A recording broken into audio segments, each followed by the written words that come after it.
Arrgh, I came for ye booty. That be treasure, you know. Arrgh, you never stood a chance. I can't run like I used to, but I can pull myself apart just fine. Arrgh, so much more spacious in here. I may stay a while. Arrgh, never underestimate the cunning of a pirate. Or a fox, for that matter. Let's see how many times you can be pulled apart. I assure you, I am very real. This time, there is more than an illusion to fear. We know who our friends are, and you are not one of them. Let me put you back together, then take you apart all over again. Everyone underestimates me, but then they turn their back and I'm like, boo! And they're like, wah! Move over, Freddy Fazbear! Happy Frog is the new star of the show. We've only just begun. I will never let you leave. I will never let you rest. I bet you weren't expecting me, were ya? Turn your back for 1 second and I'm like, wazoo! Ninja skills. You and I don't get to talk as often as I'd like. I am a burning reminder of your misdeeds. Greetings from the fire and from the one you should not have killed. Did things get really hot in here, or is it just me? Come and burn with me. The fire within me burns eternal, and now you shall as well. Come spend eternity inside with me. Shh. I've been looking for you, and now I will never let you go. Shh. I'm so glad that I found you. Let me make room for you. Shh. It will all be over soon. There is room for one more. I wanted to wait until just the right moment to drop in. It's so much more fun hanging out in here with you. He's here and always watching, the one you shouldn't have killed. Don't be afraid. Soon you will look just like me. Beautiful. Now I get to play take apart and put back together. You won't feel a thing. The others are under my protection. Seeing you powerless is like music to me.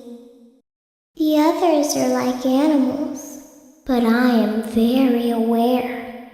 I don't hate you, but you need to stay out of my way. I recognize you, but I'm not afraid of you. Not anymore. I could hear you, breathing. Admit it, you wanted to let me in. These are strange circumstances that have brought us together. Don't be shy. Why do you hide inside these walls? Where's my beak? Lodged in your forehead, of course.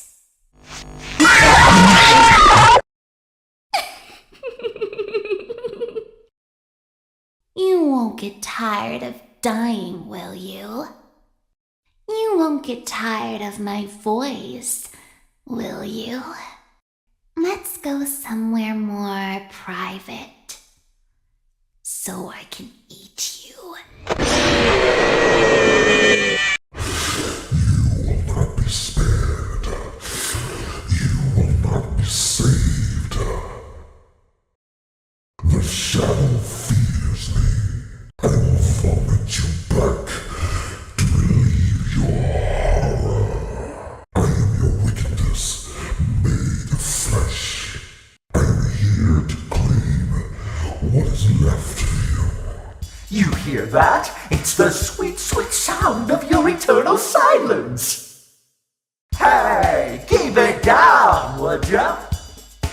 When I'm here, you play by my rules. A song was requested of me, and now I sing it. You and I will be making music together for a long, long time. Stranger danger! I was just waiting for you to drop your guard. Whoops, that's gonna leave a mark. This is how it feels, and you get to experience it over and over and over again, forever. I will never let you leave. Don't you hate getting killed by obscure secondary characters? No light can save you now. I have always been hiding in your shadow. What a gift to relish, a victim that can't perish.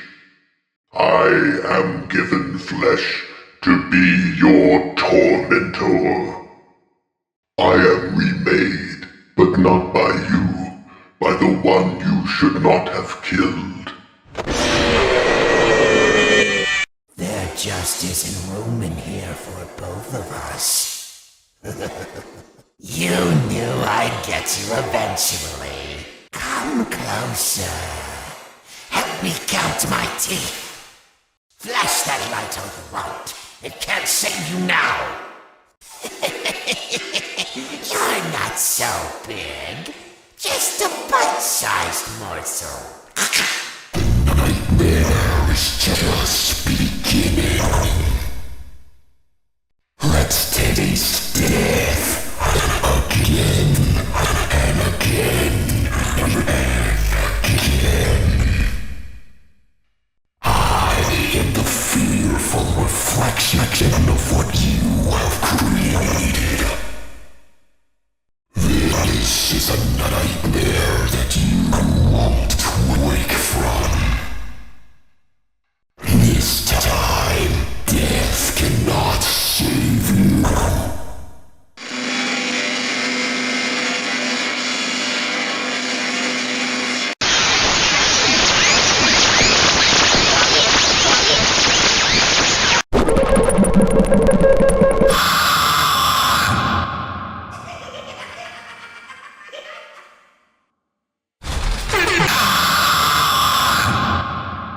Always come back. I hope you enjoyed the grand finale. Now is my time to shine. He tried to release you. He tried to release us. But I'm not going to let that happen. I will hold you here. I will keep you here. No matter how many times they burn us. What did you think of my act? I don't get out much, so you'll have to forgive my enthusiasm. Even monkeys fall from trees. The nail that sticks out gets hammered down. The talented hawk hides his claws. I consider it a dignified death. Not really, it was actually quite pathetic. If you sit by the river long enough, you will see the body of your enemy float by.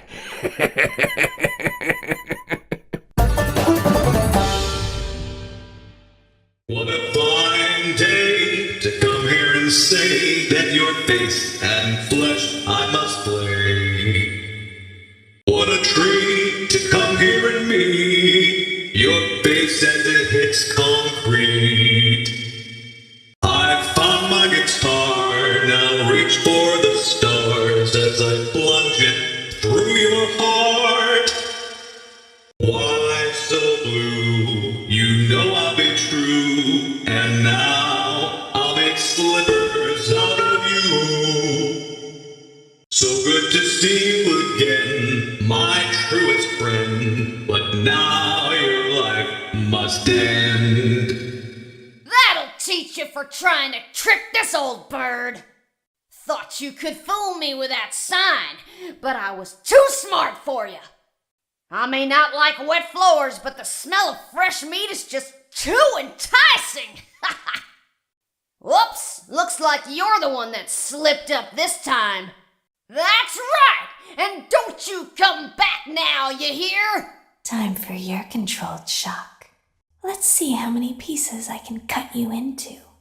You won't die, but you'll wish you could. Time for your controlled shock. It's not my fault.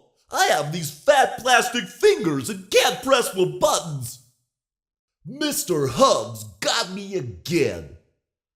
If I get jump scared, you get jump scared. That game was totally rigged. That's what you get for leaving me hanging. Psst. Hey, over here. Get closer. Excuse me. Can you come a little closer? Hey, down here. Hello. I wanted to ask you something. It's something really important. Psst. I have something to tell you. Hey, I want to tell you something. Please deposit 5 coins.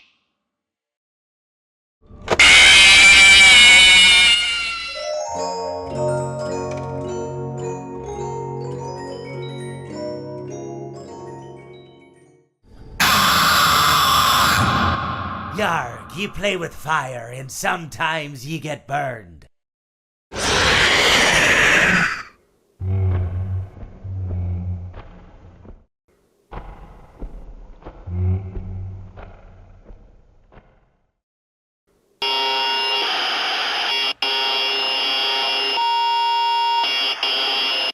Time to face the consequences of your failure. Might as well face the facts. You were always destined to fail. You blinked. What is this new prison? Is it me trapped, or is it you? Perhaps it is us both. I may be missing my face, but even I could see his tongue. I never thought I'd make it through that vent, but now we are together. Let me show you how to break your face and look like me. I was the first. I have seen everything. Come closer. Let's smile together. I have seen him, the one you shouldn't have killed. I guess you forgot about me. Want to see the scooping room? I guess you forgot about me. Looks like something bad happened. Now I will tell you a story. But he could not choose. He pieced the remains together. He promised them to never leave them. It seems that you have met your end. What a pity. You know, I don't feel too bad about it, though. After all, if it weren't me, it would have just been one of the others, I guess. I'm honestly just glad to be out of those air ducts. You know, it's not easy for a hippopotamus to fit up there, and not easy to get down either, and not as young as I used to be, as you can see. I used to be able to do all the sorts of things. You're young, you're vibrant, you have that sort of pep in your step. It reminds me of a conversation I was having with one of my good friends, Orville. We were having a nice picnic one day. I believe it was summer. No, perhaps it was it the fall? Yes, it was the fall because the leaves had turned already.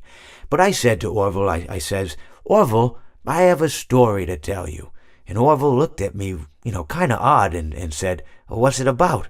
I said to him, not every story has to be about something, Orville. Sometimes a person just wants to talk. Why does everything have to be a story? I said to him. He just looked at me and he said, well, you said you had a story, and he was quite right. I did, in fact. I told him I had a story. I suppose if a person just wants to talk, then it's best to not announce that you're telling a story. Telling a story does come with its own pressures and expectations, I suppose. After all, if you're just talking to a friend, then there's no more expectations than if you were talking into the wind. Words by themselves aren't expected to carry aren't expected to stick. But if you announce you're telling a story, well then, there'd better be a point to it all, No one wants to sit and listen to someone ramble on and on and on with absolutely no end in sight. So, it's good to be mindful that when you tell someone that you're about to tell a story, that you have something to say. Telling someone that you're going to tell them a story is tantamount to asking them to stop what they're doing and pay attention. You're basically saying, hey, buddy, stop everything. Stop what you're thinking. I have a solution to everything. And, well, I didn't really have any story to tell. In hindsight, I probably just misspoke when I said that I had a story. I think it would have just been better to tell Orville that I wanted to tell him something rather than tell him that I had a story.